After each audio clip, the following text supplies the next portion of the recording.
500,000 Australians with disability rely on the NDIS to provide funding for their essential supports. There have been many positives that have come out of the NDIS, but problems with its administration have undermined trust and confidence. Many of the problems have been acknowledged, and some progress has been made. We ran a national survey to find out what NDIS participants and their families believe will get the NDIS back on track. We asked people 3 main questions. What works well with the NDIS? How has the NDIS helped you?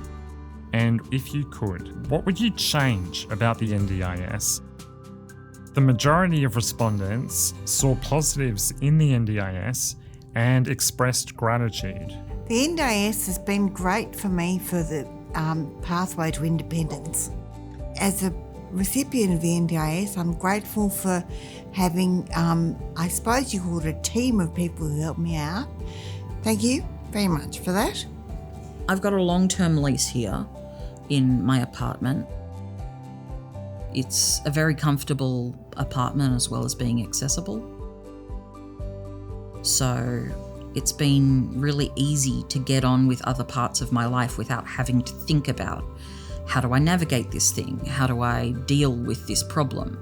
A lot of the problems are just erased and I can, not have to think about it the same way that somebody who doesn't have a disability doesn't have to think about it. NDIS has been able to support my engagement back out into the community by using adaptive equipment such as my wheelchair and having it read as my assistant dog.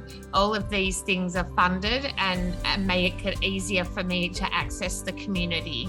At the same time, there were strong negative feelings about the processes involved in the NDIS. They expressed frustration with long wait times for funding approval, a lack of transparency in funding decisions, and uncertainty about the stability of their funding. Accessing the NDIS was a trial, I have to admit. The paperwork was difficult, and because, I'm a person with disability, I couldn't really do the paperwork by myself, which is counterproductive when you're trying to get on disability supports. Housing was another sticking point initially. I'm in specialist disability accommodation now, but initially I was rejected twice for reasons that were basically outside of my control. Wait times are getting better, but they have been really bad in the past because the NDIS really isn't all that transparent.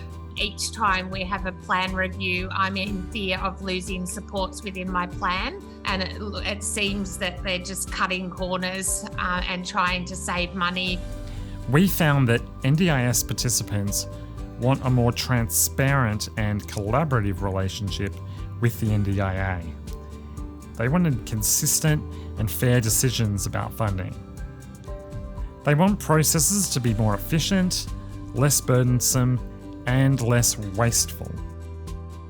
For more information about the survey results, please click on the links below.